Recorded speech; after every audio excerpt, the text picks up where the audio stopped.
So what has been the reaction to the attack on the hospital across the region? Our correspondent John Donison has more.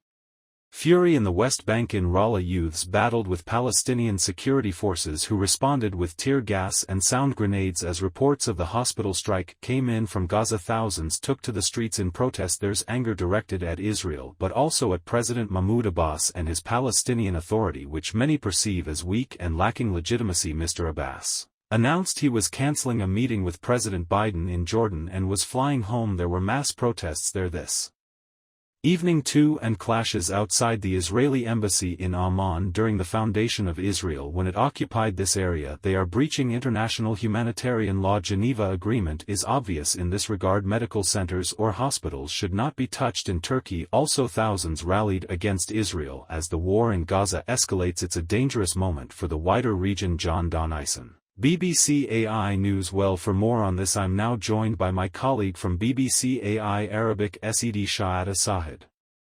We're still yet to know who was behind the attack or what caused it exactly, but what more are you hearing from the ground there in Gaza City? There is like two stories or two sides of the story, the Arab on both formal and informal levels, the street ordinary people on social media, and the officials like President of Egypt, the King Abdullah, Jordan, and all of these like officials, all of them condemning Israel and saying Israel is behind the attack. And some of them like Hamas called it like a war crime or describe it as a war crime. On the other side, Israel saying it's the Palestinian Islamic Jihad behind that misfire rocket. So there is two sides of the story and it still need to be verified who done that, but the problem is the outcome of it. At least 500 people died according to the Minister of HS in Gaza, so it's disastrous. And situation there is bad because it shelter the hospital like other facilities shelters the people coming from the north, because Gaza Strip is very small, so to move their density is very high, so it was considered as a safe place. But now people are suspicious and they start thinking, where can we go? So it's a problematic and put pressure on politician to find a solution as soon as you can, or sooner than the later,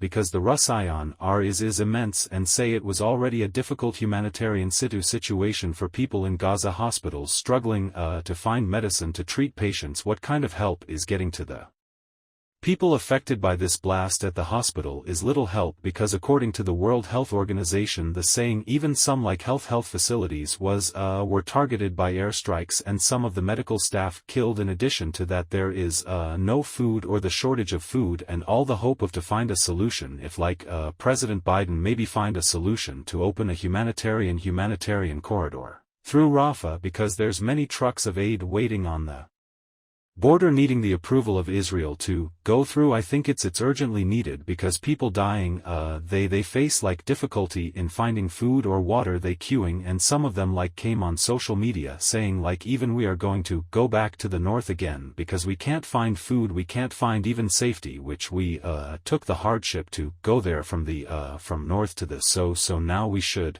go back home. At least we have like some stuff to live on in our